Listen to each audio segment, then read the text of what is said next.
there. Whenever there's a flag raised over their chamber, that would be a signal that they're in session, because they're not in session right now.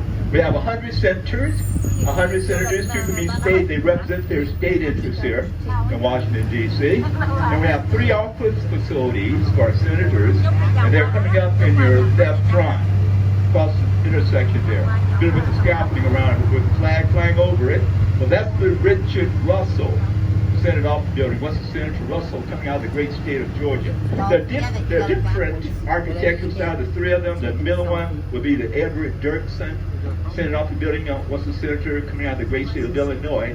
And the tall one at the end there, that would be the Philip Hart Senate Office Building. What's the senator coming out of the great state of Michigan? That's a bit of a story about Everett Dirksen. He died when he was 73. He was still a senator, laying on his deathbed in the hospital. Matter of fact, Teddy Kennedy at the time was, his office in this Russell Building here, at the time he was whip of the House. John McCain's office was also in the Russell Building as well.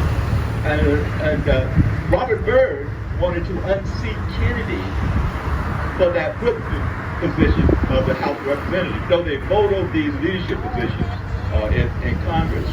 And Byrd knew that if he had Richard Russell on his side, voting for him, he had a good chance to winning that election.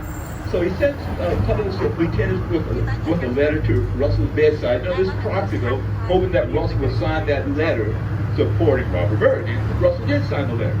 And now, come the day of the vote, Robert Byrd would call him hospital every hour, then every half an hour, then every 15 minutes, and every 5 minutes to make sure that Russell was still living. If they hadn't held that vote and Russell hadn't died, now his proxy wouldn't have counted. Now that tells us that dead men don't vote. Is that right? Well, sometimes they do. Sometimes they do.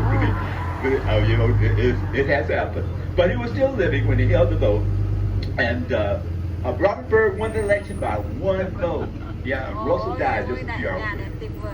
Yeah. Yes. Across the street on your left, this Supreme Court. Take some photos of that.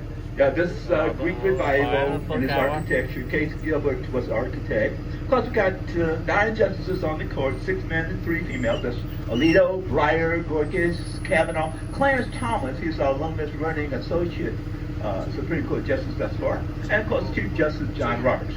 Now, the 3 ladies, we got Elena Kagan. She's our longest running associate female justice on the Supreme Court. So that's Sonia Sotomayor.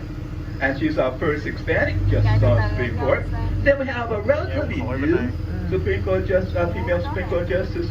Her first name is Amy. Her second name is Connie Corey. I mean, some people say Connie, some people say Corey. Anyway, Connie Corey. What's the last name? Barrett. Yes, that's right. Hopefully, we'll just keep it at 9, so we wouldn't have to remember any other names. But that is not the highest court in the land. You know why, guys? Ask me why, guys. Because there's a basketball court on the top, on the top floor. Oh yeah, there is. They have a full gym, basketball court and everything on the top floor. However, none of them play. That is to say, none of the justices play. You know why? Ask me why, guys. Why? They all sit on the bench. You know that. I got a lot of corny jokes, so be prepared.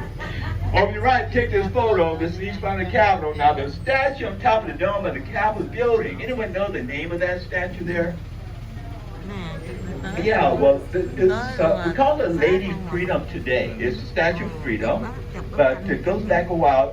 Thomas Crawford was the sculptor. He called her Armed Freedom.